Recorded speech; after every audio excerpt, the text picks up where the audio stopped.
Welcome to Flourish, where we explore how to nurture, coach, and inspire the children we love at any age to explore the world, to dream of the future, and to discover their inner genius. I'm your host, Diane Planadin, and a very proud parent of an exceptional child whose own genius was discovered at an early age. Growing up gifted, well, it doesn't mean life is easier. In fact, it's actually, in my opinion, more challenging as society struggles to keep up with humans' evolution. And, we all talk about technology and how fast technology is changing, but I think people are changing quite quickly as well in order to keep up. As an example, the traditional school model has gradually made changes to develop the perfect path for children and adults alike to learn. School cannot be a factory, though. It's not a one-size-fits-all solution. And I can assure you that individuals are unique. But one thing we all have in common, when we're feeling bored, when we're not feeling challenged, well, boredom means we're not reaching our full potential. Equally, when we take too much on all at once in a quest to reach our goals, well, it can be quite overwhelming, and we need to take a step back then and regroup and retool and realize that we are indeed human and not robots or factory workers for that matter. Ambition is important in our drive and goals, but we need our compass to be calibrated, to stay energized and excited about our ambitions, not get bored and not be overwhelmed. Because that in turn will provide us with the confidence in ourselves and even in humanity that we can meet the challenges that life provides us. This reminds me of Goldilocks and the Three Bears, or the Goldilocks effect per se, which is not reserved for children or infants. It's a story that began back in 1837. It was a very different story back then, introduced by Robert Southey, and the tale has taken many turns, but the original analogy remains true. As Goldilocks explores the world around her, she is walking through the woods one day and comes upon a house in the woods. Feeling a bit peckish and tired, she goes inside to see that no one's home. But there is 3 bowls of porridge. She's a little bit hungry, so she takes a bite of the first one. It's too hot. She can't eat that. And she moves on to the next one. Too cold. Oh, that's not palatable at all. And then the third one. Well, the third bowl of porridge turned out to be just right. She enjoys a nice meal and goes on to explore the house. This pattern continues as she finds just the right chair and just the right bed to sleep in, as she does not compromise. She does not settle. She finds the best solution. As we all go through life making new discoveries and exploring the landscape, sometimes we do run into a few bears along the way, or it might be in the form of a wolf, or even 3 little pigs. The story remains the same, because sometimes it's just somebody in your life that you thought you could trust. And you get disappointed. So you have to trust your own intuition, your own instincts, as it already knows what's best for you. There's nothing better than exploring and setting sail for your destination. When it comes to navigation, well, a good example is a sailboat, as a sailboat does not sail itself. There are many, many variables that need to be in line when you are setting sail to reach your destination. You need the wind, you need the ocean, you need the boat, but most of all, you need a compass and a route that you will be able to navigate. Many moons ago, before Nicholas was born, before I'd even met his father, I lived in Vancouver, BC on the coast. And in Vancouver, you are one with nature for sure. So I decided to take sailing lessons, which usually were in the rain, but when in Rome, or Vancouver for that matter, you just keep going and doing. Learning to sail, well, sounds glamorous, but whoop, that was hard. That was a toughie. That took a long time to learn. Absolutely. And there's so many things to know. And even when you think you know what you're doing, you don't know, because the ocean is the great unknown. And when you're out there, wow, the challenges you face and the decisions you have to make at a drop of a hat. And when the tides change, you better be prepared. I do have very fond memories of sailing and learning to sail, for the most part. After lessons, I think they took about a year, a few classmates and myself decided our dream was to sail in the South Pacific and to go to French Polynesia and sail around the islands and just explore. It would be so wonderful. We traveled from Vancouver to the island of Tahiti, and after that we needed to take another ship to go to one of the other islands where our sailboat was. And back then there was only one airport on the main island. There wasn't any ferries, so it was basically a container ship that we took. And it was really memorable. It was not designed for passengers. It was, I think, designed for shipping containers, and there were all kinds of people on this ship. We had nowhere to sit, and the chickens had nowhere to sit. And I can see it in my mind's eye like it happened yesterday. I fondly remember mostly the full moon. If you have never seen a full moon reflecting down on the water, the ocean in this regard, it's breathtaking and a wonder of the world if there ever was one. It's just amazing. And I could have sat there forever and just gazed. It was so relaxing. So the three of us ladies set out on this great adventure, and one of my friends, she knew an experienced captain. His name's Ken. I'll never forget Ken's name, that's for sure. He came along to be our official captain. He had a wealth of experience in sailing around Vancouver area, and inasmuch as we had just graduated, we really felt we needed an experienced fourth person to ensure our safety of our journey along the way. Once we had our sailboat and were underway, our journey was very eventful.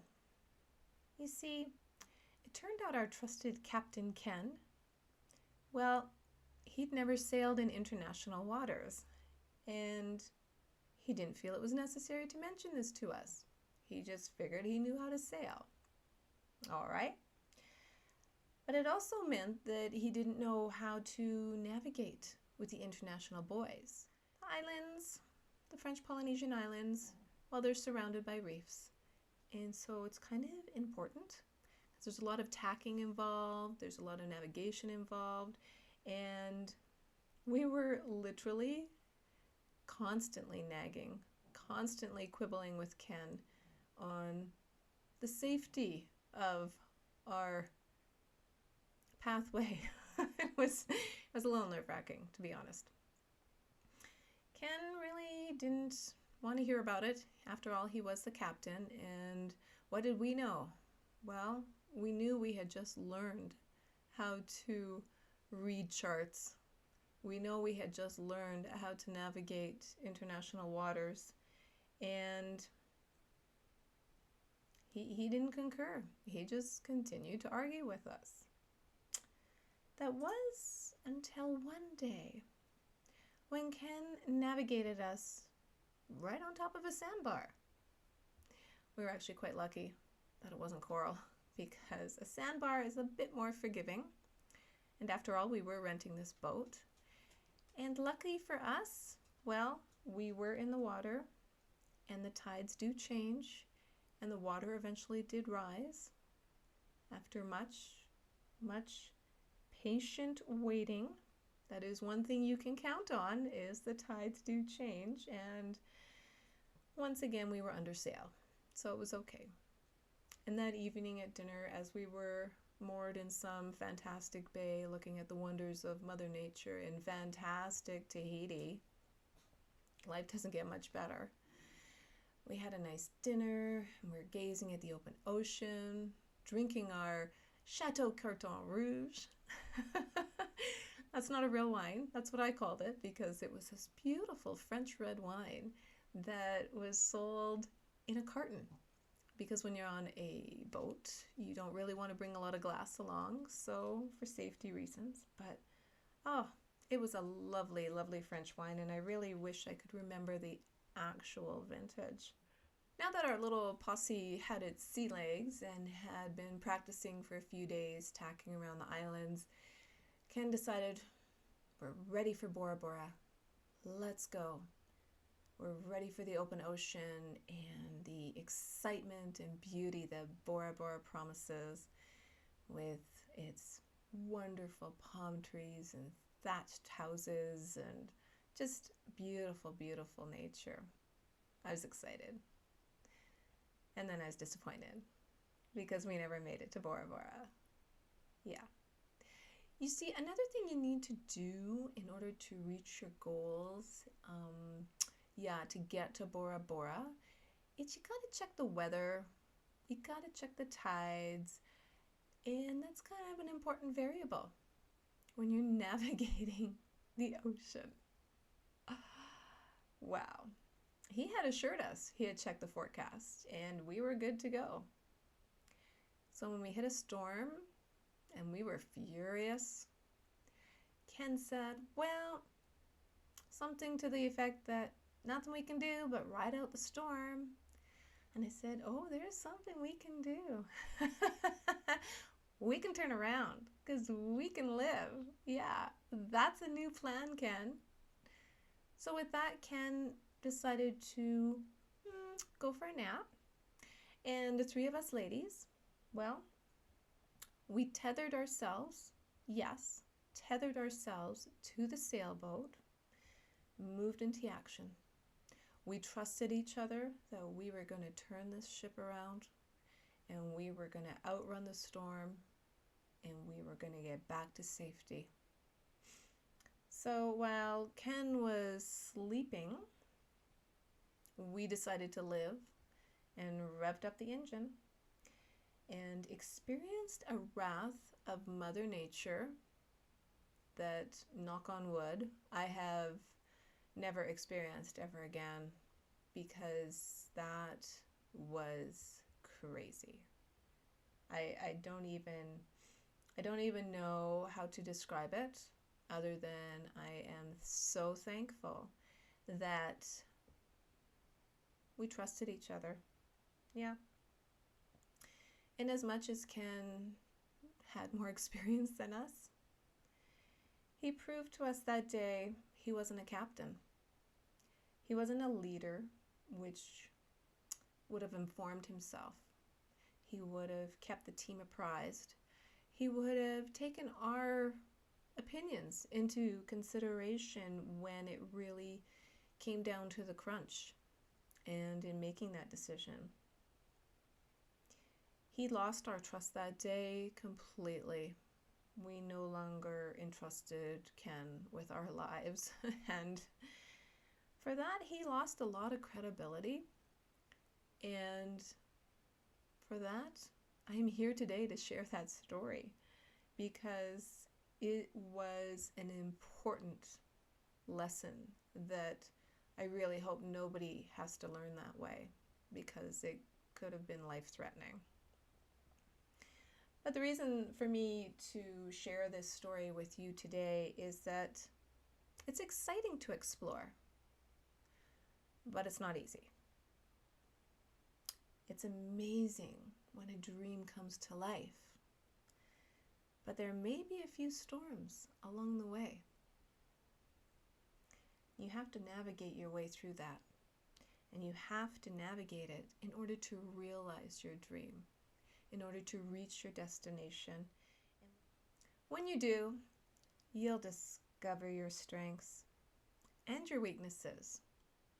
On that journey of victories and fiascos, even when we were sailing through paradise, well, the ladies and I were equally qualified to realize our dream and put our trust in each other, with or without Captain Ken.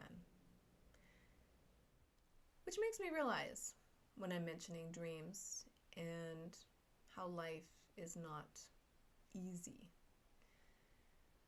I'd be remiss not to mention Martin Luther King and the impact, the imprint he made on society and the world. I don't know if he ever sailed the open ocean, but I do know he had quite the journey, and he had quite the dream. A dream that made history. It made people stand up and listen. One that I really thought would have come to fruition by now, I have to say. To paraphrase his dream was for freedom, for all mankind, regardless of your race, your culture, your beliefs. And he spread that message far and wide without the help of social media, literally by word of mouth. And as people gathered in Washington back in 1963, they were inspired to hear of his dream of equality. The time is always right, he said, to do what is right. So it pains me to hear and see that mankind has still not realized that dream.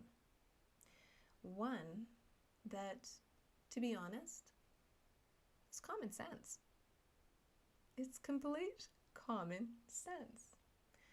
And not even the royal family is immune to this. And now, with social media being so prevalent in our lives, we need to hold on to our dreams. We need to be nice to each other. We need to realize that, yes, indeed, we are created equal, and we all deserve a fighting chance in this world. And I would love to hear your stories. What great adventures have you been on? Where did you learn something new when you were out exploring? When you were out discovering and realizing your dreams? There's an email link on the flourish.mom website, so when you have a moment, please do drop me a note. I would love that. We are all born with a gift. We're all born with purpose. Life's journey is to hone and develop that gift as purpose changes within. Thank you for spending your precious time with me today. I really appreciate it.